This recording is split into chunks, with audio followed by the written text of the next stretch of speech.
जब हम अपनी आँखों को बंद करते हैं, मेडिटेशन करते वक़्त, तो क्या है बहुत ज़्यादा अंधेरा होता है, उसके बाद हम क्या है घबरा जाते हैं, कि ये अंधेरा क्योंकि हम जब सोने जाते हैं तो हम सो जाते हैं।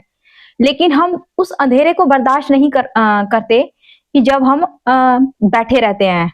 अब बैठने पर यदि हम आँख बंद करेंगे ऐसे, तो आँखों के उस पार क्या है अंधेरा है।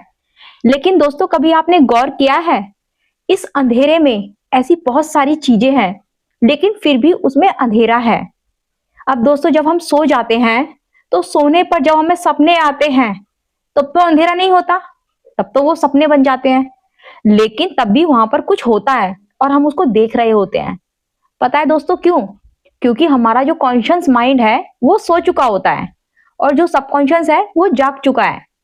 दोस्तों ठीक ऐसे ही हमें होश पूर्वक रहना है।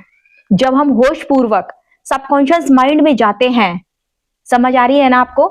जब हम अपने होश में रहते हैं एनी टाइम, नींद में भी जब होश में रहते हैं और आंखें बंद करने पर भी जब हम होश में रहते हैं, तो हमें बंद आंखों के पीछे जो अंधेरा है उसमें साफ नजर आने लगता है।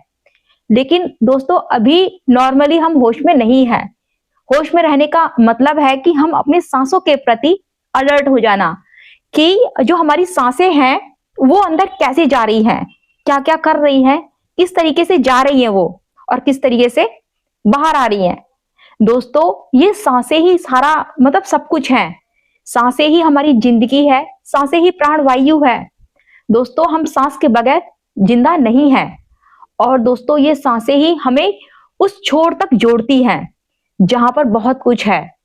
दोस्तों आपको समझना होगा, इस अंधेरे में खगोलना होगा, मंथन करना होगा। दोस्तों आप जानते हो ना मंथन कैसे किया जाता है? जब समुद्र में मंथन किया था तो डोरी थी दो, है ना? तो ऐसे ही जो हमारी सांसें हैं, जो दो नाक के छिद्र हैं, ये भी डोरी हैं। और दोस्तों हम इसी सांस को ऐसे मंथन करते हैं। और जब हम मंथन करते हैं, तो मंथन करते वक्त इसके अंदर से ऐसी बहुत सारी चीजें उत्पन्न होती है जिसका तुम अनुमान भी नहीं लगा सकते हो। इसलिए दोस्तों अपनी सांसों को समझने की कोशिश करो और अपनी सांसों का मंथन करना शुरू करो। क्योंकि सांसों से अगर मंथन शुरू करोगे तो बहुत सारी चीजें निकलेंगी, जानोगे और बहुत सारा ज्ञान प्राप्त होगा। और ज्ञान के भी पार जाना है तो फिर दोस्तों ज्ञान को भी भूलना होगा।